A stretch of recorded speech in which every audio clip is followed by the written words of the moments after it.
My shift started like any other, polishing floors before sunrise, fluffing pillows in rooms I'd never sleep in, and scrubbing marble that smelled of lemon and old secrets. I was on my third room when Mrs. Daniels, the head housekeeper at Eastbourne Grand Hotel, radioed in with that clipped tone she used when she didn't want questions. "Lena," she barked. "Lobby! Now!" I slipped off my gloves, straightened my Navy Maid uniform, and hurried down the employee staircase. I was used to being invisible, to blending in. That was how I kept this job, head down, mouth shut. But what I saw in the grand lobby that morning made me stop cold. She stood by the grand fountain, shivering. A frail elderly woman in a pale grey coat with frayed cuffs.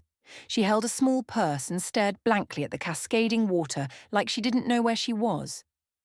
Guests rushed by, businessmen with suitcases, influencers snapping selfies, but nobody stopped, except me.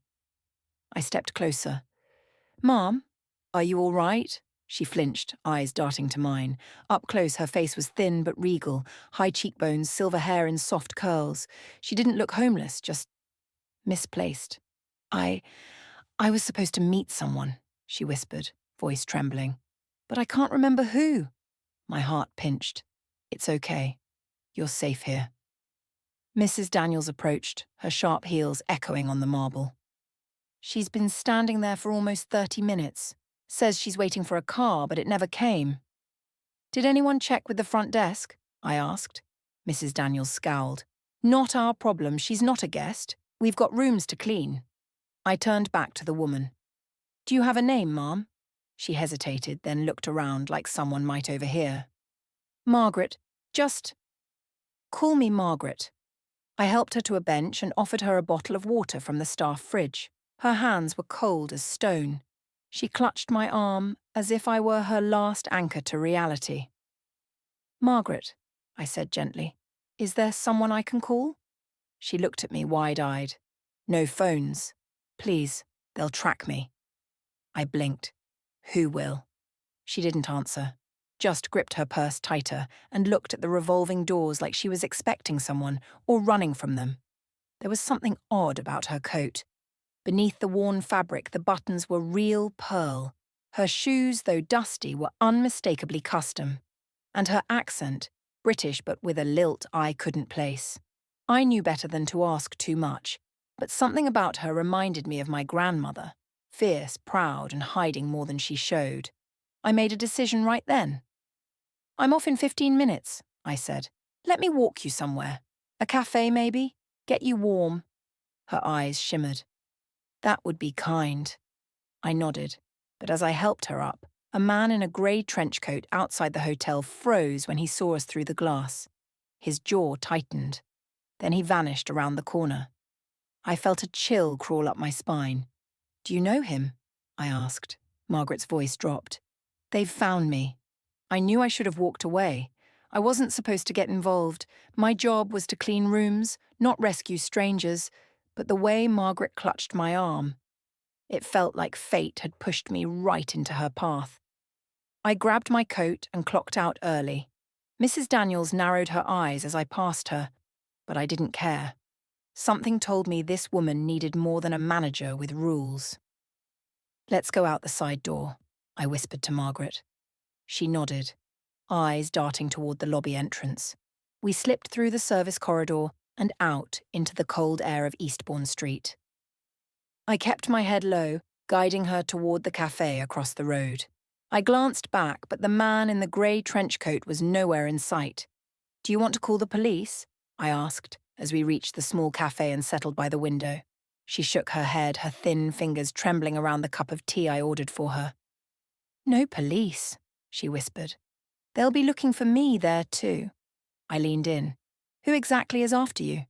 She hesitated, glancing around the cafe. It wasn't busy, just a couple of students on laptops and a barista wiping the counter.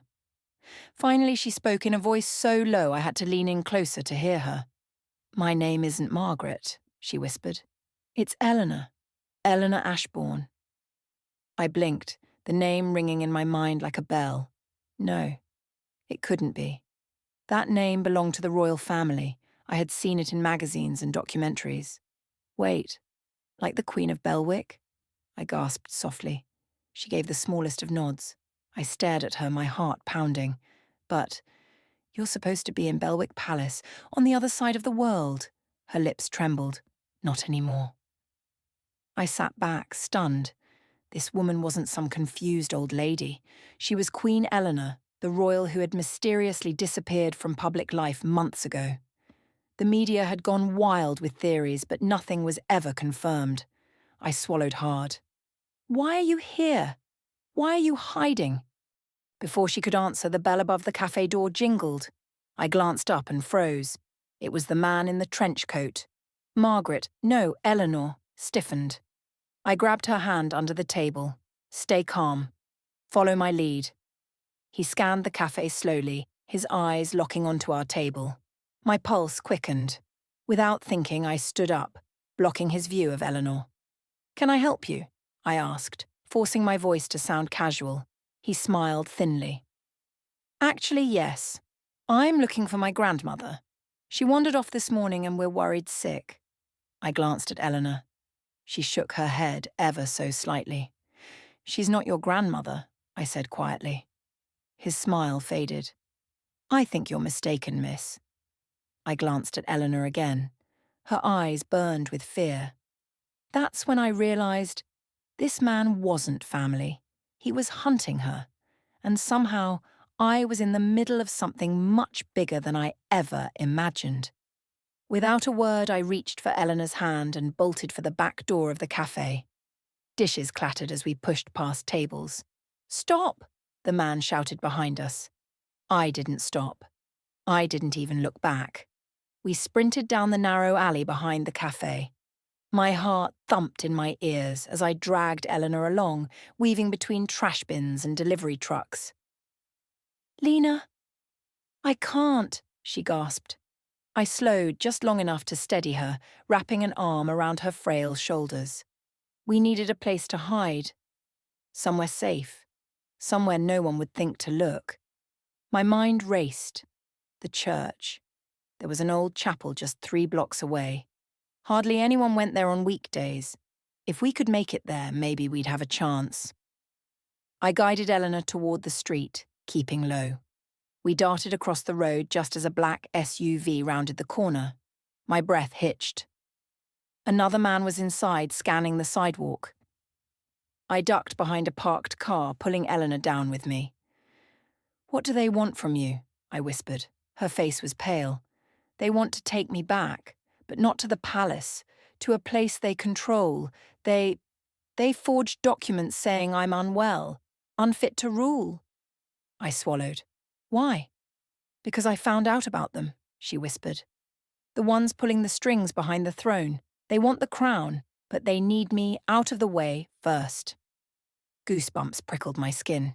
You mean they're trying to... She nodded. I tightened my grip on her arm. Not on my watch. We moved again, sticking to side streets until we reached the chapel. I pushed open the old wooden door and guided her inside. The air was cool and dusty, but safe. We sank onto one of the pews, both out of breath. Eleanor looked at me with glassy eyes. Why are you helping me? I swallowed. Because you helped me first. She tilted her head, confused. I took a deep breath. Years ago, I met you. I was a little girl. You visited the shelter where my mother worked. You gave me a red scarf and told me never to forget my worth. Her lips parted in surprise. You remembered, she whispered. I nodded.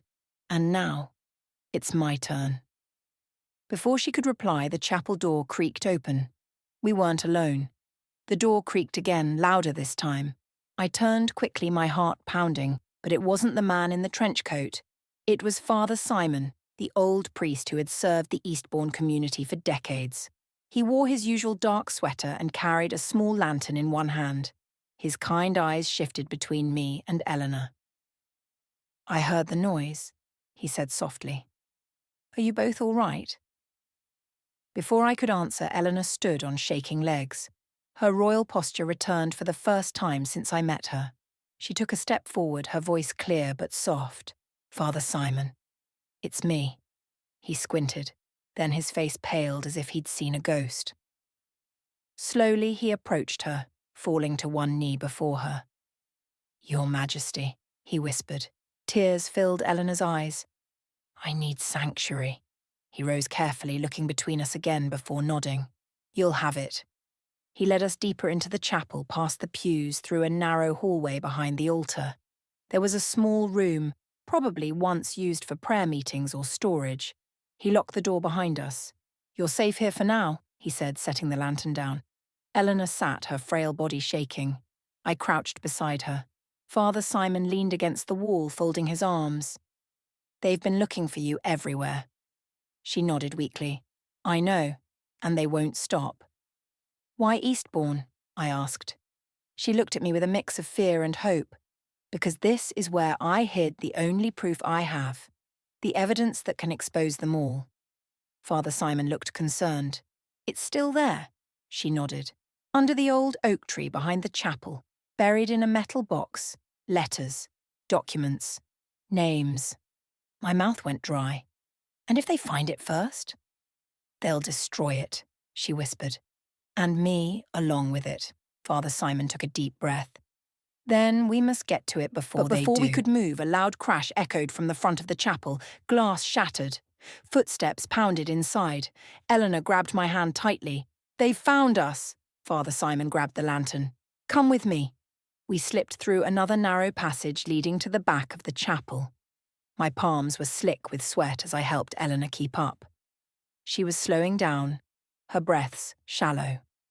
We reached the garden behind the chapel. The towering oak stood there like a guardian in the moonlight.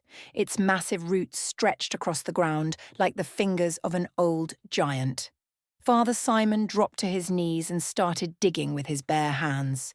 I joined him, pulling at the damp soil. Eleanor stood watch, trembling. "Faster," she whispered. "Please." Finally, my fingers hit something hard. A metal box, rusted but intact. We yanked it free just as the sound of footsteps closed in behind us. "Go," Father Simon urged. We sprinted toward the garden gate, but the man in the trench coat and another man in black suits blocked our path. There was no way out. "Give me the box," the man growled, stepping forward. I stepped in front of Eleanor, clutching the box to my chest. "Lena, don't," she whispered, clutching my arm, but I wasn't about to give them anything. "Get out of our way," I said, my voice shaking but firm. The man smiled coldly. "You really think you can stop us?" Before I could answer, police sirens wailed in the distance. Red and blue lights flashed across the garden walls. The men exchanged glances. "You called the police?" Eleanor gasped. I hadn't, but someone had. Father Simon stepped forward, holding up his phone. "I did." The men hesitated for a split second, and then bolted, disappearing into the dark before the officers arrived. We collapsed onto the ground, clutching the box like it was the last lifeline we had. Eleanor turned to me, tears streaming down her cheeks. You saved me." I shook my head. "Number, we saved each other." But it wasn't over. We had the evidence. Now, we had to reveal it to the world. The next morning we sat inside Father Simon's office, the metal box open on the desk. Inside were sealed envelopes, official documents and letters signed by members of the Royal Advisory Council, proving the conspiracy Eleanor had spoken of, proof that they had declared her unfit to rule, forged medical records, and seized power behind closed doors. "I knew it," she whispered. "All these months." I wasn't crazy. I squeezed her hand. "What now?" She sat straighter. "I must return. To Belwick. To the palace. To expose them." My throat tightened. "Won't they try to stop you again?" She smiled faintly. "Not if the world is watching." We spent the next hours scanning every document. Father Simon made copies, emailing them to trusted journalists and legal contacts. The truth was already starting to spread. Later that evening, Eleanor stood outside the chapel, her face lifted toward the setting sun. "Come with me," she said suddenly, turning to me. I blinked. "What?" "You saved my life, Lena. I need someone I can trust by my side." I swallowed hard, unsure. She reached for my hand. "You said I helped you once, but you've helped me far more. Come with me. Help me rebuild what they tried to destroy. I looked toward the town behind me, my small apartment, my job at the hotel, all the little pieces of a life I had just started to build. And then I looked at her, this woman who had once given me hope as a child, now offering me a future I never imagined. I took a deep breath, and I said yes. But what I didn't know was that going with her would uncover even deeper secrets, secrets that would change both of our lives forever.